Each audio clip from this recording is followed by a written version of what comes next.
want to welcome our first speaker, Susan Newton-King. In 2011, seems way back already, she adopted a blended approach. And she's here today to speak about blogging. And I want to thank you, Susan, for the efforts and for you thinking about the student. It's not about us. I keep on reminding the team also. Why are we here?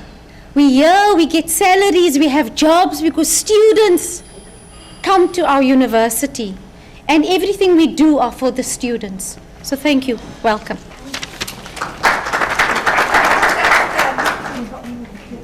Because despite having tried this for 3 years, I still make mistakes. Is it all going to work? Oh, it looks... You can just use the arrow.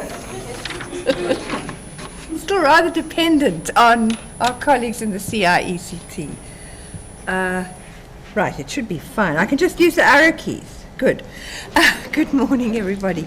I won't sort of chat around this too much because, like all these things, you think what you want to say it can be done in a minute. And in a way it can. But when I actually came to put the story of this attempt at blogging with our students into a presentation, I realized there was a bit more to it than I'd thought. And I'm just concerned about time. I've only got 10 minutes. So I'd better get going. Just lectures can go on for ages. Just one brief comment by way of introduction. As Juliet says, I've been using, it was then e-teaching, e-learning, the online platform provided by the university for a few years. But I'd been using it still, I knew that it was very limited what I was doing. We were basically, we were posting material and making links to interesting websites, commenting on content. But that meant the students could log in and read it and click. That's about as active as it got. Click on the website and see what your lecturer thinks you ought to be reading.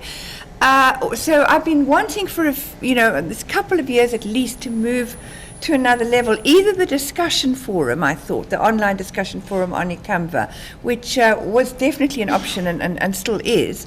But I think it was in discussion with Norina, who's here particularly, and also Carolyn, that we decided to try blogging instead. So the main goal, I think my first slide would be goals, but it might actually be missing here. The primary goal was to have a more equal and more interactive relationship with the students, rather than tutorials in theory.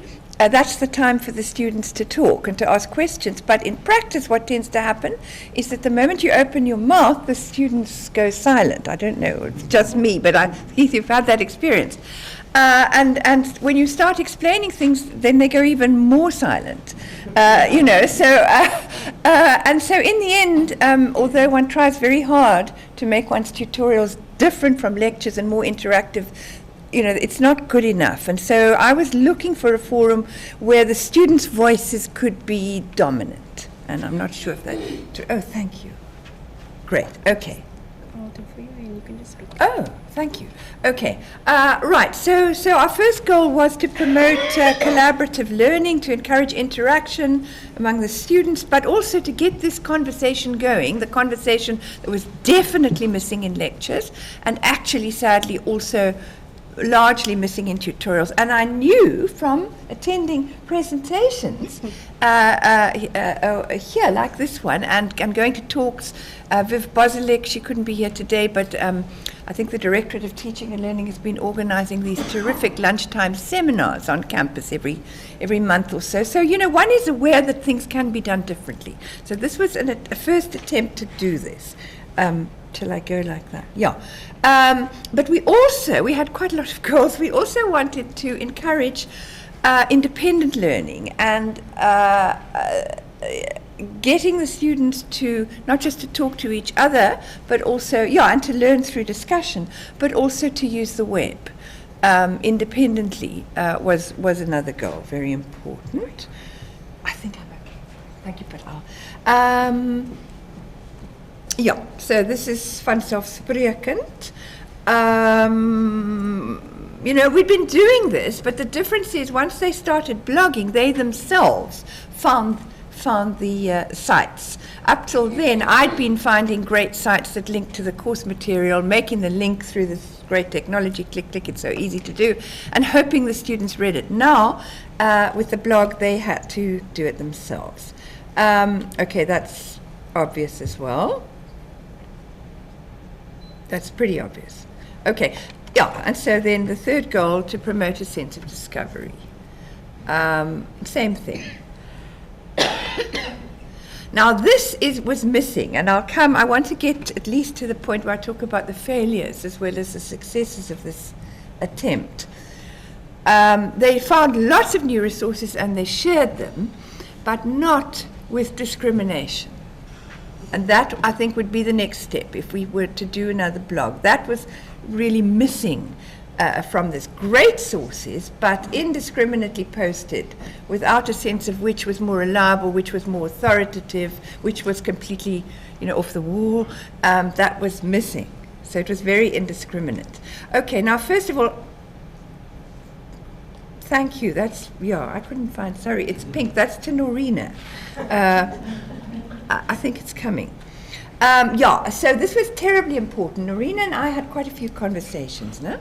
To establish some ground rules, we started planning this. We did the blogs in the previous semester. So quite recently, just a couple of months ago, we finished the process. But I think we started planning in 2013, Norina, is that right? And Norina had been doing this with social work students or one of the other faculties. And so she was able to pass on some wisdom to us. The first thing, this was Lindsay Klaus as well in gender studies, who's on a well-earned holiday actually this week. So she couldn't be here, but I attended a presentation by Lindsay she'd used the online discussion forum, and one of the first rules that she suggested to me was this thing has to be credit-bearing. If it's just an add-on, the students won't take it seriously, the other work will displace it. So we gave it quite a large chunk of our credit. In previous years, this History 2 course had an essay, a large essay each term. And they also have something like 7 or 8 tutorials, and they have to hand in a piece of writing at each tutorial over the 14-week semester. So what we did is we dispensed with one of the essays, the second essay, so that this thing there would be time to lead up to it, and it carried 20% of the marks. We told them how those marks would be allocated. We gave 10%, in other words, half the marks would go to the group, because this is also group work, of course. There is a convenience element in that as well. You're dealing with a group of students in one go, rather than one by one. So we knew they'd be working in groups, and so we decided to give half the 20% mark to the group as a whole, and the other half to individual students. So that meant when it came to marking these blogs, there's probably a better way. I didn't have time, I think, to get Norina's help with that. I had to work out the best way. And I literally went through every post. They started blogging in February when they were first learning how to do it, and they ended on the 20th of May. And I literally went through absolutely every post. And I made a list of, each student. I made myself a little chart. So the name of each student. And then, you see, they had to do, Lindsay said, keep it simple. So we said each student had to make at least 3 posts on this blog, and they had to make at least 3 comments on the posts of other people. And so my little chart showed the number of posts and the number of comments. In theory, if you didn't do that, you shouldn't actually pass. I was a little lenient with some who made like 15 comments and only 2 posts. So, I sort of jiggled the marks a bit there. But we did have these kind of minimum requirements. This is another practical thing. This you only need to know if you're actually going to do this. So I won't go on too much. But these were group blogs, and they were not public. We chose a private setting for the members of the blog only. But the way it works is if you want the other members of your group to be able to make posts as well as to comment. If you look at other people's blogs online, I'm sure many of you probably have your own blogs, or you can comment, but you can't just put posts onto other people's blogs. So we wanted the students to be able to post and comment. So there had to be, I think it's called a co-author, is that right, Norina? Co-author. And that meant that somebody had to set this up. Somebody had to create the blog and then invite the others, and that's called the administrator. And here was where this wasn't easy, and Norina warned us, appoint these people early. You can't appoint them before the Christmas holidays. It has to be done. It's a new group of students. You don't know who's in your class. So we tried to get this going right at the beginning of the first term, even though the blog was only due for completion at the end of the second term. So that was a very important rule. Get them trained, and that was so easy. 3 minutes. 3 minutes. Okay. Okay. Explain assessment criteria. We all know that that's really, really important. Yeah, so that they kind of know what's expected. And we also told them how we were going to evaluate for both the group and the individual. We told them what the criteria would be. Things like innovation, interactivity was really important. There were a number of things. And research as well, because it was a research. And then, of course, it was linked to set a completion date. Thank you to Norina. There's my thank you. Yeah, so they had a whole set of instructions. They had to get trained. The glitches, if I will just skip through that. There was also a prize for the best blog at the end. We managed to get 10 books donated, the Van Riebeck Society. I should explain that the whole course was on the Atlantic slave trade and the abolition of the Atlantic slave trade. That was the subject. And they were given a list of possible topics linked to what they were doing, obviously, in lectures and in tutorials. But they could come up with their own topic. Mostly they stuck to our topics, things like rebellions on slave ships. They were very, okay, well, perhaps I'll leave this now. You can go B and it goes away. Is that right? There. Hang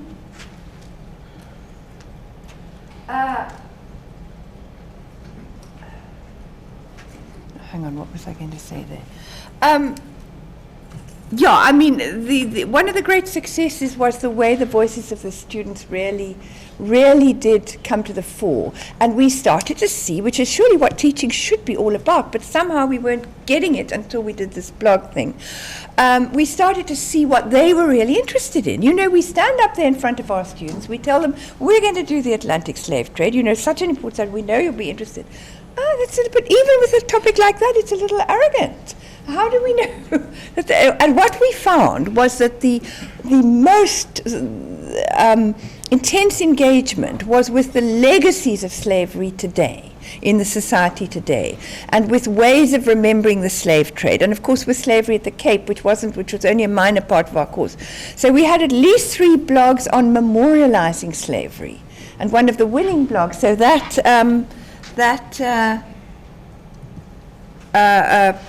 certificate here, oh well, anyway, it went to that group who did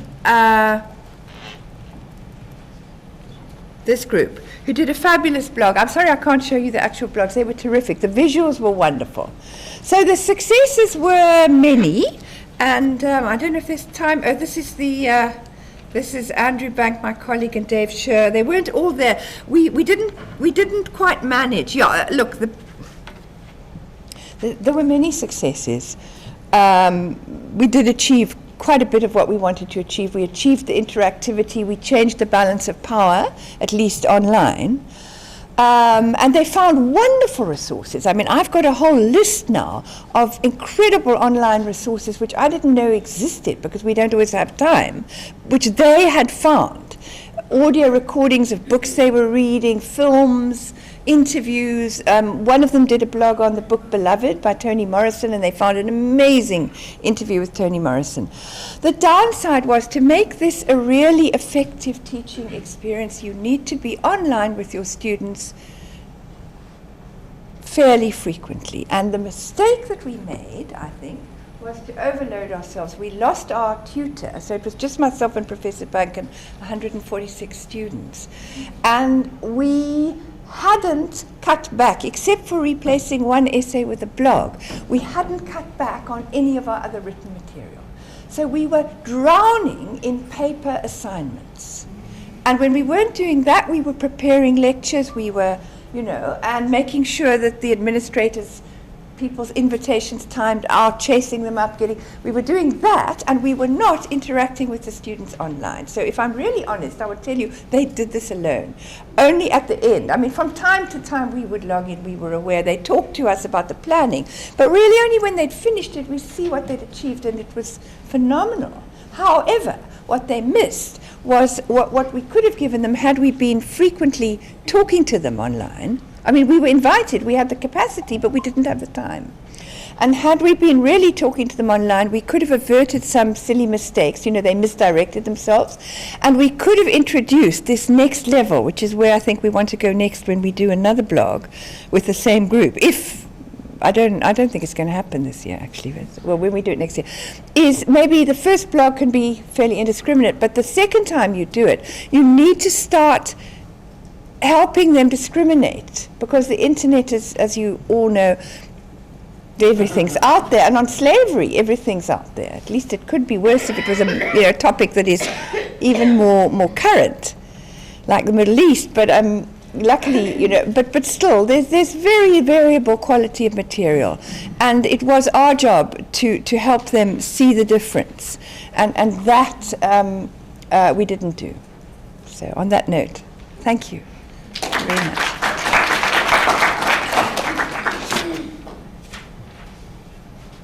Any questions for Susan? Maybe one or two before we move on to the next speaker? Or comments? Yes, ma'am. I just want to know, Susan, how did you manage the workload in terms of marking? Did you have a colleague? No, that's exactly it. No. Well, we lost our tutor, but he stopped doing the paper marking and tutoring, so we had to pay for these tutorials, and we have 6 tutorials altogether. But he did mark 3 blogs. I think we ended up with 14 blogs, and I did the others. So that took a week simply to mark it. Yeah, because you have to go, I think, the way we did it, you're going to give each institute an individual portion of the mark. You have to go through every post. And I was blown away by their creativity, by the interaction, by the qualities. But as a teacher, I feel I failed them because I wasn't interacting during the quizzes. I mean, that was crazy. But I had no time. So you really demand on women hard for this. Did you increase the mark for the blog, the semester mark for the blog, when you do it next time? And do you think you lost out on learning because you scrapped the one essay? I don't feel we lost out on learning. I feel we gained on learning because we scrapped the one essay. Because what we achieved, and I couldn't show you all the quotes, but the students were very vocal about this when we did an assessment. The sense of confidence. And people learn better, I do believe, when they're feeling good about it and they're feeling confident. A sense, they said, I never thought I could learn from my fellow students. I never thought I could, I had so much to say. So people who we weren't even aware of before came to the fore. So an essay that wouldn't have achieved that. But 20% I think is plenty. Especially given that it had these defects, that about lack of for historians, sources are very important, and the fact that they were, using their sources in an indiscriminate way, I think 20% was plenty. But you have to give it a mark, otherwise it's not going to fly. Yeah, Barbara. Do you think it impacted on the classroom dynamic in any way? In other words, Yes. did it Great question. Totally. It promoted better interaction amongst the students themselves. And of course we have these great diverse classes at UWC. We had several American students, African Americans, descended from slaves. They could make a great contribution online, but the students actually met. They didn't only meet online. They would often, and what I didn't say is we set aside 1 to 2 tutorials for the blog. So that was the other thing, challenges, I think, with going into the e-learning field and going into more innovative teaching is that you have to let go of some content, because you cannot, in the limited time we have in a semester, you can't do it all. So giving up 2 tuts, which would have been content tuts, to planning the blog was hard for us to do, but we did it. But they even met in groups at the end of their regular tutorial, where they were discussing some aspect of content. They would actually get together at the end of the tut, because we based the groups on the tutorials. That helped, to set them up. And so it definitely, it changed the dynamic radically. But it would have been better if Andrew and I had actually been online with them, because I think we would have developed a new respect earlier for our students. And that's always good, no? For teaching. Yeah. Thank you very much. Thank you. And thank you for the rich discussion. And so from our side, we always say planning, the needs analysis up front, the training. As you can see, the effort she took to come to us and to plan a year in advance is very important, okay? And the technology, we didn't only give students e-skills, but can you see the softer issues that come out? Anyway, that's another topic.